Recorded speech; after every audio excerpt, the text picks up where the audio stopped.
چیز یہ ہے کہ ہم سب کو معلوم ہے کہ آقا نامدار محمد عربی صلی اللہ علیہ وسلم کے معراج پر ہم سب کا یقین اور ہم سب کا ایمان ہے کہ ہمارے نبی صلی اللہ علیہ وسلم کی معراج ہوئی، اور اس کے بارے میں مختلف روایات ہیں کہ کب ہوئی،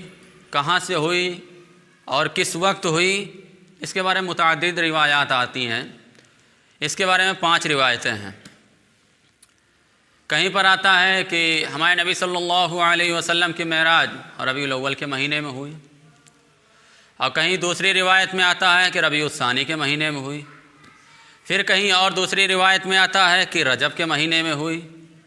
اور اس کے بعد چوتھی روایت جو آ رہی ہے کہ ہمارے نبی صلی اللہ علیہ وسلم کی معراج جو ہوئی وہ رمضان کے مہینے میں ہوئی، 5ویں روایت جو ہے وہ شوال کے مہینے میں آتی ہے۔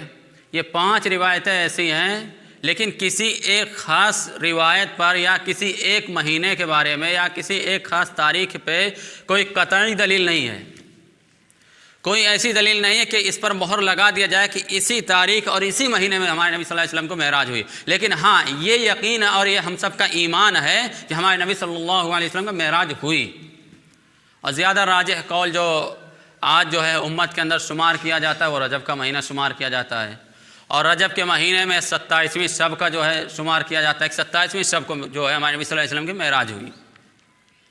اسی معراج کے بارے میں ایک مختصر سا واقعہ میں آپ کے سامنے رکھ کر کے انشاءاللہ اپنی بات ختم کر دوں گا۔ وہ یہ کہ رات کا وقت ہے، ہمارے نبی صلی اللہ علیہ وسلم مکہ مکرمہ میں ام ہانی رضی اللہ تعالی عنہا کے گھر میں موجود ہیں، اور وہاں پر سو رہے ہیں، آرام فرما ہیں۔ تو اتنے میں حضرت جبرائیل علیہ السلام اپنے فرشتوں کے لشکر کے ساتھ آتے ہیں، آسمان سے اترتے ہیں، اور آتے ہیں تو جب وہ پہنچتے ہیں ہمارے نبی صلی اللہ علیہ وسلم کے گھر کے پاس تو دروازے سے داخل نہیں ہوتے۔ ایک انسان ہے جب آتا ہے تو آواز دیتا ہے، دروازہ کھٹکھٹاتا ہے، بیل بجاتا ہے کہ بھائی دروازہ کھولو، کوئی آیا۔ تو وہ جو ہے نہ تو دروازہ کھٹکھٹایا نہ دروازے سے داخل ہوئے، بلکہ وہ آسمان کو وہ چھت کو پھاڑ کر کے گھر کے اندر، روم کے اندر داخل ہو گئے۔ جیسے یہ حجرہ بنا ہوا ہے، اب حجرے کے اندر جو ہے چھت کو پھاڑ کر کے اندر آئے۔ اب جیسے اندر آئے، ہمارے نبی صلی اللہ علیہ وسلم سو رہے ہیں ایک دم، تو جبرائیل علیہ السلام نے کہا اٹھیے، آپ کو ایک سفر پہ چلنا ہے۔ تو ہمارے نبی صلی اللہ علیہ وسلم فوراً اٹھ کے بیٹھ گئے۔ اب لے کر کے وہاں سے ہمارے نبی صلی اللہ علیہ وسلم کو حضرت جبرائیل علیہ السلام اپنے ساتھ چلے۔ اب چل کے وہاں سے آئے حتیم کعبہ میں، حتیم کعبہ میں آئے، وہاں پر لٹا دیا، اور لٹانے کے بعد سو گئے ہمارے نبی صلی اللہ علیہ وسلم۔ اور جب اٹھے تو حضرت جبرائیل علیہ السلام نے کہا آپ یہاں پر 2 رکعت نفل نماز پڑھ لیں۔ تو وہاں پر ہمارے نبی صلی اللہ علیہ وسلم نے 2 رکعت نفل نماز حتیم کعبہ میں پڑھی، اور اس کے بعد جو ہے ہمارے نبی صلی اللہ علیہ وسلم کو لے کر کے اور آگے چلے۔ اس کے بعد اور آگے چلے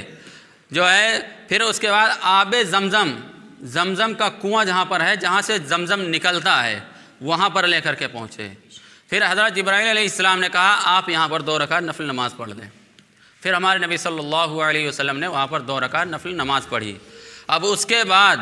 اور آگے لے کر کے چلے تو مدینہ منورہ پہنچے، جہاں آج ہمارے نبی صلی اللہ علیہ وسلم کی آرام گاہ ہے، جس کا پرانا نام یثرب تھا۔ اس وقت اس کا نام یثرب تھا، یثرب کے نام سے وہ شہر مشہور تھا، پرانا نام مدینہ کا یثرب تھا۔ اب وہاں پر لے کر کے پہنچے، تو جب وہاں پر پہنچے تو حضرت جبرائیل علیہ السلام نے کہا کہ آپ 2 رکعت نفل نماز یہاں بھی پڑھ لیں۔ تو ہمارے نبی صلی اللہ علیہ وسلم نے حضرت جبرائیل علیہ السلام کی بات مان کر کے وہاں پر بھی 2 رکعت نفل نماز پڑھی، اور پھر وہاں مدینہ منورہ سے لے کر کے ہمارے نبی صلی اللہ علیہ وسلم کو جبرائیل علیہ السلام طور سینا پہنچے۔ تو وہاں پر جب پہنچے تو حضرت جبرائیل علیہ السلام نے ہمارے نبی صلی اللہ علیہ وسلم سے کہا کہ آپ یہاں بھی 2 رکعت نفل نماز پڑھ لیں۔ یہ سلسلہ ابھی چل رہا ہے، حضرت جبرائیل علیہ السلام لے کے چل رہے ہیں، منزل در منزل آگے بڑھ رہے ہیں، اور کہتے جا رہے ہیں کہ کہاں کہاں، کیونکہ اللہ تبارک و تعالیٰ نے حکم دیا تھا کہ ایسے ایسے یہاں پر آنا ہے، تو کہا کہ آپ یہاں بھی 2 رکعت نفل نماز پڑھ لیں۔ وہاں پر ہمارے نبی صلی اللہ علیہ وسلم نے 2 رکعت نفل نماز پڑھی۔ اب اس کے بعد جو ہے اور آگے چلے، جہاں حضرت موسیٰ علیہ السلام اللہ تبارک و تعالیٰ سے ہم کلام ہوا کرتے تھے۔ جس پہاڑی پر، اس پہاڑی کا نام کیا تھا؟ طور ہیں۔ اس پہاڑی پر جو ہے اللہ تبارک و تعالیٰ سے حضرت موسیٰ علیہ السلام بات کیا کرتے تھے۔ کوئی بھی معاملہ آتا تھا تو اس پہاڑی پر جاتے تھے تو جو ہے اللہ تبارک و تعالیٰ سے باتیں کرتے تھے اور اپنے معاملات کو حل کروا لیا کرتے تھے۔ وہاں پہنچے تو ہمارے نبی صلی اللہ علیہ وسلم کہا گیا کہ آپ یہاں بھی 2 رکعت نماز پڑھ لیں۔ یہ وہ جگہ ہے جہاں پر حضرت موسیٰ علیہ السلام اللہ تبارک و تعالیٰ سے بات کیا کرتے تھے۔ ہمارے نبی صلی اللہ علیہ وسلم نے وہاں پر 2 رکعت نفل نماز پڑھی۔ اب اس کے بعد وہاں سے اور آگے چلے تو مدین اترے، مدین میں اترے۔ اب جب مدین پہنچے تو حضرت جبرائیل علیہ السلام نے کہا آپ یہاں پر بھی 2 رکعت نفل نماز پڑھ لیں۔ وہاں پر جو ہے مدین میں اتر کر کے 2 رکعت نماز پڑھی۔ پھر وہاں سے اور آگے چڑھے تو بیت اللحم پہنچے۔ بیت اللحم یہ بھی ایک جگہ ہے، تو وہاں پہنچے تو کہا آپ یہاں پر بھی 2 رکعت نفل نماز پڑھ لیں۔ تو وہاں پر بھی ہمارے نبی صلی اللہ علیہ وسلم نے 2 رکعت نفل نماز پڑھی۔ اسی طریقے سے بیت اللحم جگہ کون سی ہے؟ یہ وہ جگہ ہے جہاں پر حضرت عیسیٰ علیہ السلام کی پیدائش ہوئی۔ بیت اللحم وہ جگہ ہے جہاں پر حضرت عیسیٰ علیہ السلام کی پیدائش ہوئی۔ اب اسی طریقے سے وہاں پر یہ جگہ بتائی کہ یہ وہ جگہ ہے جہاں پر حضرت عیسیٰ علیہ السلام کی پیدائش ہوئی، تو یہاں پر آپ 2 رکعت نماز پڑھ لیں۔ وہ پڑھا۔ اب پھر جب وہاں سے بیت اللحم سے نکلے، وہاں سے جب لے کر کے ہمارے نبی صلی اللہ علیہ وسلم کو چلے تو بیت المقدس پہنچے، فلسطین۔ وہاں پر پہنچے تو کیا دیکھا کہ تمام انبیاء کرام کی ساری جماعتیں وہاں پر موجود ہیں، تمام انبیاء وہاں پر موجود ہیں۔ اب دیکھیں ہمارے نبی صلی اللہ علیہ وسلم تو حیران رہ گئے۔ یہ رات کا وقت ہے، ابھی یہ رات ہی میں پورا سفر طے ہو رہا ہے، صبح نہیں ہوئی، اور رات ہی میں جبرائیل علیہ السلام آئے تھے۔ تو وہاں پر جب پہنچے، بیت المقدس پہنچے تو سارے انبیاء کرام وہاں پر موجود تھے۔ تو وہاں پر اذان دی گئی، اذان دی گئی، اور امامت کے لیے ہمارے نبی صلی اللہ علیہ وسلم کو آگے بڑھایا گیا کہ آپ امامت فرمائیں تمام انبیاء کرام کی۔ اور اذان بھی دی گئی، امامت کے لیے ہمارے نبی کو آگے بڑھایا گیا اور اقامت کہی گئی، ہمارے نبی نے امامت کی۔ یہ عشاء کے بعد کا وقت ہے اور فجر سے پہلے کا، عشاء کے بعد اور فجر سے پہلے کے جو ہے یہ جو وقت ہوتا ہے دونوں نمازوں کے درمیان کا، اس کے بیچ کی یہ نماز پڑھی گئی ہے۔ اب اس میں جو ہے یہ نہ تو فجر کا وقت آ رہا ہے اس میں، نہ تو عشاء کا وقت آ رہا ہے، اب اس کے دونوں کے درمیان کا وقت ہے، اس کے بیچ میں یہ نماز پڑھی گئی۔ اب وہاں سے بیت المقدس سے ہمارے نبی صلی اللہ علیہ وسلم کو لے کر کے حضرت جبرائیل علیہ السلام چلے، حضرت جبرائیل علیہ السلام چلے، اور چل کر کے جو ہے وہ جب چلے وہاں سے تو سب سے پہلے آسمان پر پہنچے۔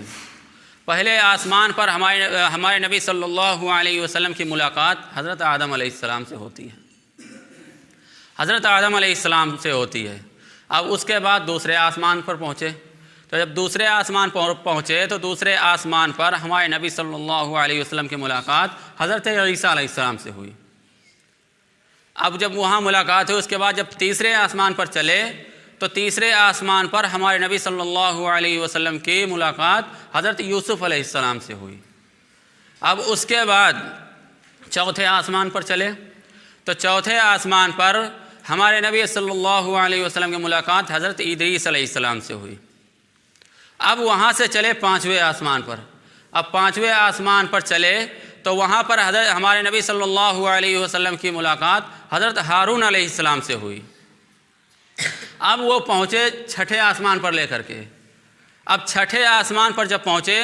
تو وہاں پر ہمارے نبی صلی اللہ علیہ وسلم کی ملاقات حضرت موسیٰ علیہ السلام سے ہوئی۔ چھٹے آسمان پر حضرت موسیٰ علیہ السلام سے ملاقات ہوئی۔ اب وہاں سے چلے ساتویں آسمان پر، اب ساتویں آسمان پر ہمارے نبی صلی اللہ علیہ وسلم کی ملاقات حضرت ابراہیم علیہ السلام سے ہوئی۔ ساتویں آسمان پر حضرت ابراہیم علیہ السلام سے ملاقات ہوئی۔ یہ 7 آسمان ہیں، ساتوں آسمان پر اور ہر نبی سے صرف ملاقات نہیں ہوئی بلکہ ہر نبی جیسے ایک بڑا آدمی آتا ہے، کوئی بڑا انسان آتا ہے، کوئی بڑا شخص آتا ہے تو اس کے استقبال کے لیے ہم سب کھڑے ہو جاتے ہیں، یا کسی بھی علاقے میں کوئی بھی بڑا عالم دین آتا ہے یا کوئی سیاستدان آتا ہے تو کیسے ہم سب استقبال کے لیے کھڑے ہو جاتے ہیں، اس کے استقبال میں جو ہے گن گاتے ہیں۔ تو اسی طریقے سے ہر آسمان پر ہر نبی استقبال کے لیے کھڑا تھا اور بڑھیا والہانہ انداز میں استقبال کر رہا ہے نبی۔ اب وہاں پر جب 7ویں آسمان پر پہنچے، حضرت ابراہیم علیہ السلام سے ملے، وہاں پر ملاقات ہوئی، تو حضرت جبرائیل علیہ السلام نے کہا ابھی یہ آپ کی آخری حد نہیں ہے، ابھی یہاں سے آپ کو اور آگے چلنا ہے، ابھی یہاں سے آپ کو اور آگے چلنا ہے۔ اب اور آگے لے کر کے چلے، جس کو کہا جاتا ہے سدرۃ المنتہا، وہاں پر لے کر کے پہنچے۔ یہ وہ جگہ ہے سدرۃ المنتہا جہاں پر فرشتوں کو ڈیوٹی دی جاتی ہے کہ کس وقت کس فرشتے کو کہاں جانا ہے اور کس کو کہاں سے اترنا ہے۔ انتہا کا معنی ہے ختم ہونا، انتہا کا معنی ختم ہونا ہے کہ اس کے آگے اب کوئی چیز ہے ہی نہیں، وہ آخری حد ہے۔ وہاں پر لے کے پہنچے جہاں پر فرشتے جو ہے وہاں سے دنیا کے اندر بھیجے جاتے ہیں، زمین پر اتارے جاتے ہیں، وہ اپنی ذمہ داریوں کو یہاں مکمل کرتے ہیں، پھر یہاں سے اس خبر کو لے جا کر کے سدرۃ المنتہا پہ ہے اللہ تبارک و تعالیٰ کو سناتے ہیں۔ اور پھر وہاں سے جو ہے دوسرے فرشتوں کو بھیجا جاتا ہے اور دوسرے لوگ اپنی ذمہ داری پوری کر کے جا کر کے وہاں اپنی باتیں سناتے ہیں۔ یہ وہ جگہ ہے، وہاں پر لے کر کے پہنچے ہمارے نبی صلی اللہ علیہ وسلم۔ وہاں پر پہنچے تو اللہ تبارک و تعالیٰ نے اپنا دیدار کرایا، اللہ تبارک و تعالیٰ نے ہمارے نبی کو اپنا دیدار کرایا۔ وہاں پر ہمارے نبی صلی اللہ علیہ وسلم نے اللہ تبارک و تعالیٰ کا دیدار کیا تو کچھ تحائف اللہ تبارک و تعالیٰ نے ہمارے نبی صلی اللہ علیہ وسلم بطور ہدیہ پیش کیا، اور کچھ تحائف ہمارے نبی صلی اللہ علیہ وسلم نے اللہ تبارک و تعالیٰ کے دربار میں پیش کیا۔ اب جو بھی رہا ہو اس پہ کوئی واضح دلیل نہیں ہے، کوئی اس پر کوئی خلا جو ہے کوئی موضوع نہیں ہے۔ ہاں یہ ہے کہ اس پر کچھ تحائف اللہ تبارک و تعالیٰ نے ہمارے نبی کو دیے اور کچھ تحائف ہمارے نبی صلی اللہ علیہ وسلم نے اللہ تبارک و تعالیٰ کے سامنے پیش کیے۔ ایک اس میں سب سے بہترین اور سب سے قیمتی سب سے بیشتر تحفہ جب اللہ تبارک و تعالیٰ نے دیا ہمارے نبی صلی اللہ علیہ وسلم کو، وہ نماز کا تحفہ دیا، جو مشہور اور عام ہے۔ اسی وقت سے یہ نماز ہم سب پر فرض کی گئی ہے، اسی وقت سے یہ نماز ہم سب پر فرض کی گئی۔ تو وہاں پر جو ہے ہمارے نبی صلی اللہ علیہ وسلم سے دیدار ہوا اور ہدیہ اور تحائف دیے گئے، وہاں سے لے کر کے ہمارے نبی صلی اللہ علیہ وسلم آئے۔ اب اس وقت جو نماز دی گئی معراج کے وقت، ہمارے نبی صلی اللہ علیہ وسلم کو نماز جو دی گئی وہ 50 وقت نماز اس امت پر فرض کی گئی تھی، 50 وقت کی نماز۔ تو وہاں سے لے کر کے جب نیچے اترے تو حضرت موسیٰ علیہ السلام جب ملاقات ہوئی موسیٰ علیہ السلام سے، تو موسیٰ علیہ السلام نے پوچھا آپ کو کیا تحفہ ملا وہاں پر، آپ کو کیا چیز دی گئی وہاں پر، آپ کو وہاں پر جا کر کے سدرۃ المنتہا پہ اللہ تبارک و تعالیٰ نے آپ کو کون سا تحفہ دیا، ذرا مجھے بھی بتلائیے۔ تو ہمارے نبی صلی اللہ علیہ وسلم نے فرمایا کوئی بہت قیمتی بہت بڑا تحفہ تو نہیں ملا، لیکن ہاں یہ ہے کہ ہماری امت پر اور ہم پر 50 وقت کی نماز بطور ہدیہ ہم پر فرض کی گئی، وہ ہم کو دیا گیا۔ تو حضرت موسیٰ علیہ السلام بڑے حیران ہوئے کہ 50 وقت کی نماز آپ کی امت پر فرض کی گئی؟ کہا جی ہاں۔ کہا کیا آپ کی امت اس 50 وقت کی نماز کو ادا کر لے گی؟ کہا بالکل بغیر چیز چرا کے ادا کر لے گی، کوئی مشکل نہیں، آرام سے ادا کر لے گی۔ تو حضرت موسیٰ علیہ السلام نے کہا میں بھی اسی دنیا میں زندگی گزار کے آیا ہوں، میں بھی اسی جو ہے اپنی ہماری بھی ایک قوم تھی، ہمارے بھی کچھ ماننے والے تھے، اور ہم بھی لوگوں کے دلوں سے واقف ہیں کہ وہ لوگ کیا چاہتے ہیں اور کیسے زندگی گزارتے ہیں۔ یہ 50 وقت کی جو نماز ہے آپ کی امت اس کو ادا نہیں کر پائے گی، آپ جائیے اللہ تبارک و تعالیٰ کے پاس اور اس کو کم کرا کے آئیے، آپ کی امت اس کو ادا نہیں کر پائے گی۔ تو خیر ہمارے نبی صلی اللہ علیہ وسلم وہاں سے پھر اللہ تبارک و تعالیٰ کے پاس گئے، اور وہاں پر جو ہے اللہ تبارک و تعالیٰ کے سامنے اتنی پریشانیوں کو اپنے وہ کیا کہ بھائی یہ امت شاید کہ یہ نماز جو ہے ہماری امت پر شاق گزرے اور ہماری امت اس کو ادا نہ کر سکے، جس کی وجہ سے جو ہے اس کی پکڑ ہونے لگے، اس میں کچھ کمی کر دی جائے۔ تو اللہ تبارک و تعالیٰ نے اس میں سے 50 میں سے 5 گھٹا کر کے 45 کر دیا۔ اب وہاں سے پھر آئے، پھر ملاقات ہوئی حضرت موسیٰ علیہ السلام سے، پھر پوچھا کیا ہوا؟ تو کہا 5 گھٹا دیے 45 بچی۔ کہا کہ ابھی بھی آپ کی امت اس کو ادا نہیں کر پائے گی، اور کم کرا کے آئیے۔ تو اسی طریقے سے ہمارے نبی صلی اللہ علیہ وسلم جا کر کے کم کراتے 5 وقت کی نماز بچی، 45 وقت کی نماز اللہ تبارک و تعالیٰ سے معاف کروا لیا۔ 5 وقت کی نماز جب فرض کی گئی، 5 وقت بچی، تو حضرت موسیٰ علیہ السلام نے اس میں بھی کہا کہ آپ کی نماز یہ ابھی بھی زیادہ ہے، ابھی بھی آپ جائیے اور اس میں سے اور کم کرا کے آئیے۔ تو ہمارے نبی صلی اللہ علیہ وسلم نے کہا کہ موسیٰ اب یہ اتنی نماز نہیں ہے، میری امت اتنی بھی گئی گزری نہیں ہے کہ جو 5 وقت کی نماز بھی نہ ادا کر پائے، 24 گھنٹے میں وہ 5 وقت کی نماز ضرور ادا کر لے گی۔ اب میں اس میں سے کمی بیشی کرنے والا نہیں ہوں، اب یہ 5 وقت کی جو نماز ہے اس کو لے جا کر کے میں اپنے صحابہ کرام اور اپنی امت کے درمیان اس بات کو راجع کروں گا اور اس کی تعلیم دوں گا کہ یہ نماز اللہ تبارک و تعالیٰ نے ہم سب کو بطور ہدیہ ہم سب پر فرض کیا۔ تو وہاں سے معراج سے واپس آئے، معراج سے آپ واپس آئے، ایک ہی رات میں سارا واقعہ پیش آ گیا، 7 آسمان کے سفر بھی ہو گئے، سارے انبیاء کرام سے ملاقات بھی ہو گئی، 50 وقت نماز بھی بطور ہدیہ مل گئی، اور اس کے بعد پھر سے اپنے جو ہے حجرہ مبارک میں تشریف لے آئے۔ اور پھر جب صبح ہوئی تو صحابہ کرام کی مجلس لگائی، تو بتایا تو صحابہ کرام حیران رہے کہ یا رسول اللہ آج آپ سے ملاقات نہیں ہے، آپ کہاں تشریف لے گئے اور آپ کہاں تھے؟ تو ہمارے نبی صلی اللہ علیہ وسلم نے کہا کہ میں آپ سب کے لیے ایک تحفہ لے کر کے آیا ہوں، میں آپ سب کے لیے ایک قیمتی تحفہ لینے گیا تھا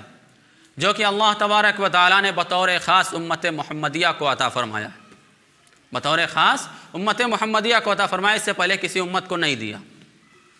تو صحابہ کرام بولے یا رسول اللہ وہ کون سا تحفہ ہے، آخر ہم لوگ کو بھی بتلائیے،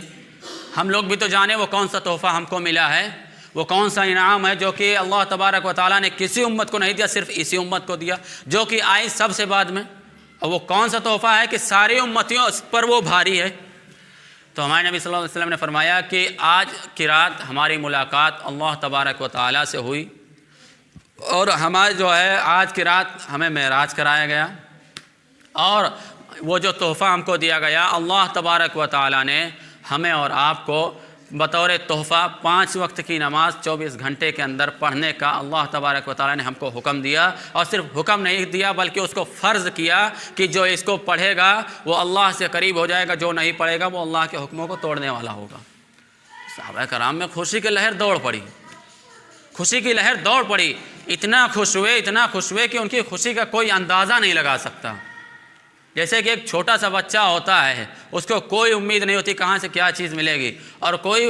چھوٹا سا کھلونا ہو یا تحفہ یا کھانے کی چیز یا پہننے کا کوئی سامان ہو، لا کے اس بچے کے سامنے جب پیش کیا جاتا ہے تو بچہ کیسے کھلکھلا اٹھتا ہے، کیسے خوش ہو جاتا ہے۔ تو اسی طریقے سے صحابہ کرام ایک دم خوش ہو گئے، یا رسول اللہ اب ہم کو تو ایک ایسا ہتھیار اللہ تبارک و تعالیٰ نے دے دیا ہے، ایسا ہم کو ایک ایسی طاقت ہم کو مل گئی ہے کہ اگر ہمارے سامنے اب کوئی حالات آئیں گے، اب تک تو ہمارے پاس کوئی حالات آتے تھے تو ہم آپ کے پاس آتے تھے، آپ کے سامنے جو ہے گڑ گڑاتے تھے، آپ کے سامنے اپنی پیشکش رکھتے تھے، پھر آپ اللہ سے دعا کرتے تھے، پھر ہمارے معاملات حل ہوتے تھے۔ اب تو اللہ تبارک و تعالیٰ نے ہر فرد کو وہ ہتھیار دے دیا ہے، ہر فرد کو وہ تحفہ دے دیا ہے کہ ہر فرد بغیر کسی کے محتاج کے، بغیر کسی کے سامنے گڑ گڑائے، بغیر کسی کے سامنے جھکے، بغیر کسی کے سامنے جو ہے چیچورا کیے، وہ اللہ کے سامنے صرف جھک جائے، اللہ تبارک و تعالیٰ اس کی سن لے گا اور اس کے تمام جو ہے معاملات کو حل کر دے گا۔ یا رسول اللہ تبارک و تعالیٰ نے تو ہمیں بطور ہدیہ جو ہے ہم کو نماز دی ہے، اب تو ہم 2 رکعتیں نماز پڑھیں گے، اور 2 رکعت نماز پڑھ کر کے اللہ تبارک و تعالیٰ کو منا لیں گے، اور اللہ تبارک و تعالیٰ کے سامنے اپنی پریشانیوں کا اظہار کریں گے۔ اللہ تبارک و تعالیٰ اس 2 رکعت کے بدلے ہماری تمام پریشانیوں کو حل کر دے گا۔ اب ہمیں تو اللہ سے مانگنے کا ذریعہ مل گیا ہے، اب ہمیں تو اللہ سے بات کرنے کا ذریعہ مل گیا ہے، اب ہمیں تو اپنی پریشانیاں اللہ کے سامنے رکھنے کا ذریعہ مل گیا ہے۔ تو اتنا خوش ہوئے کہ جس کی کوئی حد نہیں رہی۔ وہ صحابہ کرام جو اس نماز کے لیے ایک دم جو ہے ڈٹ کر کے باقاعدہ عمل پیرا ہو کر کے اس امت کو دکھا دیا کہ دیکھیے اس نماز کے بدلے، اس نماز کی طاقت سے اللہ تبارک و تعالیٰ نے دنیا کے اندر کیسے اسلام کا پرچم لہرایا، اور کیسے مسلمانوں کو جو ہے غلبہ عطا فرمایا، کیسے جگہ جگہ ان کو فتح یابی سے ہمکنار فرمایا، اور کیسے ان کو جو ہے ان کے پرچم کو دنیا میں جو ہے گاڑ کر کے دکھایا۔ کس کی وجہ سے، کس کی بنیاد پر؟ یہ ہے عقیدے کی بنیاد پر، اللہ تبارک و تعالیٰ سے مضبوط تعلق کی مضبوطی کی بنیاد پر۔ یہ وہی صحابہ کرام ہیں، یہ وہی نماز پڑھتے تھے جو کہ آج ہم سب پڑھ رہے ہیں۔ یہ کوئی دوسری نماز نہیں پڑھ رہے تھے، کوئی دوسری نماز نہیں تھی، اور یہ وہی نماز ہے جو آج ہم سب پڑھتے ہیں، وہی نماز وہ بھی پڑھتے تھے، وہی نماز ہم بھی پڑھتے ہیں۔ لیکن یہاں پر شرط یہ ہے کہ ان کا عقیدہ جو تھا، ان کا جو یقین بنا تھا، جو ہمارے نبی صلی اللہ علیہ وسلم نے ان کا جو یقین بنایا تھا، جو ان کا عقیدہ بنایا تھا، وہ واحد ایک اللہ کی ذات سے ہونے کا عقیدہ بنایا تھا، واحد ایک اللہ کی ذات سے کرنے اور ہونے کا یقین بنایا تھا۔ اور آج ہمارا اور آپ کا یقین کیا بنا ہے کہ فلاں سے بھی میرا کام ہو جائے گا، فلاں جگہ سے بھی میرا کام ہو جائے گا، فلاں درگاہ پہ جانے سے میرا کام ہو جائے گا، فلاں پیر کی چوکھٹ پہ جانے سے میرا کام ہو جائے گا۔ یہ یقین ہم سب نے بنا رکھا ہے، یہ من گھڑت چیزیں ہم نے اپنے دماغ اور اپنے بھیجے میں گھسا رکھا ہے۔ اس وجہ سے آج ہم اور آپ پٹ رہے ہیں، مارے جا رہے ہیں۔ ہم نماز پڑھ رہے ہیں، اللہ کے سامنے جھک رہے ہیں، لیکن ہماری دعائیں نہیں قبول ہو رہی، ہمارے کام نہیں حل ہو رہے ہیں، بلکہ دن بہ دن ہمارے اوپر حالات آتے جا رہے ہیں۔ کیوں؟ کیونکہ ہمارے یقین میں، ہمارے عقیدے میں کھوٹ پیدا ہو گیا ہے، ہمارے عقیدے کے اندر کھوٹ پیدا ہو گیا ہے۔ وہ اگر ہمارا عقیدہ صحابہ کرام والا عقیدہ اگر آج بن جائے تو خدا کی قسم اللہ تبارک و تعالیٰ جیسے صحابہ کرام کی مدد فرماتے تھے، وہی یقین وہی عقیدہ اگر بن گیا تو ویسے ہی آج ہماری بھی مدد فرمائے گا، ضرور فرمائے گا انشاءاللہ۔ اور دوسری جو ہے شب معراج کو لے کر کے یہاں پر خرافاتیں ہو رہی ہیں کہ اس دن کو خاص طور سے بہت سارے لوگ ہیں، عوام الناس میں بھی دیکھا جاتا ہے، اور میں کہوں تو جو ہے بہت سارے علماء بھی ہیں، ہمارے کچھ دوسرے طبقے کے علماء بھی ہیں جو اس کی ترغیب بھی دیتے ہیں۔ کیا ترغیب دیتے ہیں؟ کہ یہ شب معراج جو ہے شب قدر سے بڑھی ہوئی رات ہے، یہ بھی بیان کرتے ہیں۔ حالانکہ اس کے بارے میں جو حدیث وہ پیش کرتے ہیں وہ ضعیف روایت ہے، وہ موضوع روایت ہے، اس کے کوئی مستند راوی نہیں ہے۔ راوی ہیں 2 راوی 3 راوی، اس کے بعد منقطع ہو جا رہے ہیں۔ 1 راوی 2 راوی، وہ حدیث کے راوی جو ہے، اس حدیث کے راوی جو جس حدیث کو پیش کر رہے ہیں وہ راوی جو ہے باقاعدہ سند در سند ہمارے نبی صلی اللہ علیہ وسلم تک نہیں پہنچتے ہیں، بیچ میں کہیں نہ کہیں کسی راوی کا جو ہے منقطع ہونا ثابت ہے، تو اس وجہ سے وہ حدیث جو ہے ضعیف ہے، موضوع حدیثیں ہیں، ان کو وہ دلیل بناتے ہیں۔ صحیح حدیث جو ہے اس کے بارے میں یہ ہے کہ جو ہے شب معراج جو ہے اس رات میں جو ہے ہمارے نبی صلی اللہ علیہ وسلم کے بعد 100 سال صحابہ کرام کا زمانہ گزرا ہے، 1 صدی صحابہ کرام نے گزاری ہے۔ اس رات میں انہوں نے نہ کسی خاص عبادت کا اہتمام کیا، نہ کسی خاص روزے کا اہتمام کیا، نہ کسی خاص جو ہے پروگرام کا انہوں نے جو ہے اہتمام کیا۔ اور آج کیا ہے، اس رات کو لوگوں نے کہا اس رات میں لوگ خاص طور سے عبادت کرنی چاہیے، اور اس جو ہے 27 رجب کا روزہ رکھنا چاہیے شب معراج کے نام سے، اور یہ بھی پیش کرتے ہیں کہ یہ ایک روزہ 1000 سال کے روزوں سے بہتر ہوتا ہے۔ حالانکہ اس کے بارے میں فتاویٰ کی کتابوں میں لکھا ہے جس کا یہ یقین ہے کہ یہ اس کا روزہ رکھنا جو ہے ایک دم اہم اور ضروری ہے، اور جو سنت سمجھ کر کے خاص طور سے اس روزے کو رکھتا ہے وہ سمجھ لیجئے کہ دین کے اندر ایک نئی چیز کو پیدا کر رہا ہے۔ دین کے اندر نئی چیز کو پیدا کرنا یہ گمراہی کی علامت ہے، گمراہی کی علامت ہے۔ اسی لیے کہا گیا کہ دین میں کسی نئی چیز کا پیدا کرنا یہ بھی جو ہے گمراہی ہے، اور دین میں سے کسی ایک چیز کو ہٹانا یہ بھی گمراہی کی علامت ہے۔ اس لیے اگر ہم اور آپ سوچتے ہیں کہ شب معراج کو خاص طور سے کوئی الگ سے عبادت کرنی چاہیے اور خاص طور سے اس کے لیے کوئی الگ سے اہتمام ہونا چاہیے، تو اس کا نہ تو کسی اہتمام کا صحابہ کرام سے ثابت ہے، نہ ہمارے نبی نے کسی چیز کو جو ہے اس میں حکم دیا ہے کرنے کے لیے، نہ تو اس میں روزہ رکھنے کا ہم کو حکم دیا ہے۔ ہاں، اس میں روزہ وہی شخص رکھ سکتا ہے جس کا پورے سال پیر اور جمعرات روزہ رکھنے کا اہتمام رہا ہو، پیر اور جمعرات کا روزہ رکھنے کا جس کا پورے سال اہتمام رہا ہو، اور یہ پورا سال کرتے چلا آ رہا ہو۔ جیسا کہ ہمارے نبی صلی اللہ علیہ وسلم پوری زندگی اکثر و بیشتر جو ہے اپنی زندگی کے اندر پیر اور جمعرات کا روزہ رکھا کرتے تھے، تو اگر کسی نے اپنا یہ معمول بنا رکھا ہے اور واقعی میں اگر شب معراج یہ جمعرات یا پیر میں پڑ گئی تو وہ رکھ سکتا ہے، اور جو پورا سال روزہ نہیں رکھتا ہے صرف رمضان میں رکھتا ہے وہ خاص طور سے اس مہینے میں اور جو ہے شب معراج کے نام سے روزے رکھتا ہے، تو وہ سمجھ لیجئے کہ وہ ایک نئی بدعت کا ایجاد کر رہا ہے، وہ نیا فتنہ ایک دین کے اندر پیدا کر رہا ہے، اس کے روزے کی کوئی اہمیت نہیں، اور اگر سنت کا لیبل لگا رہا ہے تو یہ ناجائز اور حرام کام کر رہا ہے وہ، یہ ناجائز کام کر رہا ہے، اس کے کوئی ثبوت نہیں ہے، کوئی دلائل نہیں ہے۔ اس لیے اگر آج تک ہم سب نے یہ سوچ کر کے اس میں کسی خاص چیز کا اہتمام کیا ہو یا عبادت کا اہتمام کیا ہو، اور دوسری چیز یہ ہے کہ بہت لوگ تو اس میں عبادت کے جو طرائق بتائے ہیں، جو طریقے بتائے ہیں کہ اس شب معراج جو نماز پڑھنی ہے، جو ہم کو عبادت کرنی ہے، اس میں کچھ لوگ خاص صورتوں کو بھی اس میں انتخاب کر لیے ہیں کہ اس میں پہلی رکعت میں یہ صورتیں پڑھنی ہیں، دوسری رکعت میں یہ صورتیں پڑھنی ہیں، تیسری رکعت میں یہ صورتیں پڑھنی ہیں۔ یہ سب بھی بے بنیاد ہے، اس کی بھی کوئی اصل نہیں ہے۔ ان سب چیزوں میں بالکل بھی نہ پڑے اور ہرگز مت پڑے۔ آپ لوگ وہی کریں جس کا اللہ تبارک و تعالیٰ نے اور ہمارے نبی صلی اللہ علیہ وسلم نے حکم دیا ہے، اور اگر اس میں کسی خاص صورتوں کا یا خاص عبادت کا اہتمام ہوتا تو ہمارے نبی صلی اللہ علیہ وسلم صحابہ کرام کو ضرور بتاتے، اس چیز کو چھپاتے نہیں، اور اگر صحابہ کرام کو اس چیز کو علم ہوتا تو اس امت تک اس بات کو ضرور پہنچایا جاتا، بیچ میں اس چیز کو حذف نہ کیا جاتا۔ اس لیے ہم سب کو چاہیے کہ ہم سب صحیح دین پڑھیں، صحیح کتابیں پڑھیں اور صحیح معلومات لیں، اور اپنے صحیح علماء سے اپنا رابطہ قائم کریں۔ ایسا نہ ہو کہ ہم غیروں کے طریقے پہ چل پڑیں اور من گھڑت باتوں کو لے کر کے ایک نیا کام کرنے لگے اور ثواب کی نیت سے کریں، اور نتیجہ اس کا کیا نکلے کہ ہم خود اپنے پیر پہ کلہاڑی مار رہے ہیں۔ اس لیے میرے بھائیوں جو ہے ہم سب کو بہت سوچ سمجھ کے قدم رکھنے کی ضرورت ہے۔ آج جو ہے طرح طرح کے فتنے کھڑے ہو رہے ہیں اور دین کا لیبل لگا کر کے طرح طرح کے لوگ آ رہے ہیں اور دین پر حملہ کر رہے ہیں، ہمارے ایمان سے کھلواڑ کر رہے ہیں، ہمارے ایمان پر ڈاکہ ڈال رہے ہیں۔ اس لیے ہم سب کو بہت سوچ سمجھ کے ہر کام کرنے کی ضرورت ہے۔ اللہ تبارک و تعالی ہم سب کو کہنے سننے سے زیادہ عمل کی توفیق عطا فرمائے۔ وآخر دعوانا ان الحمد للہ۔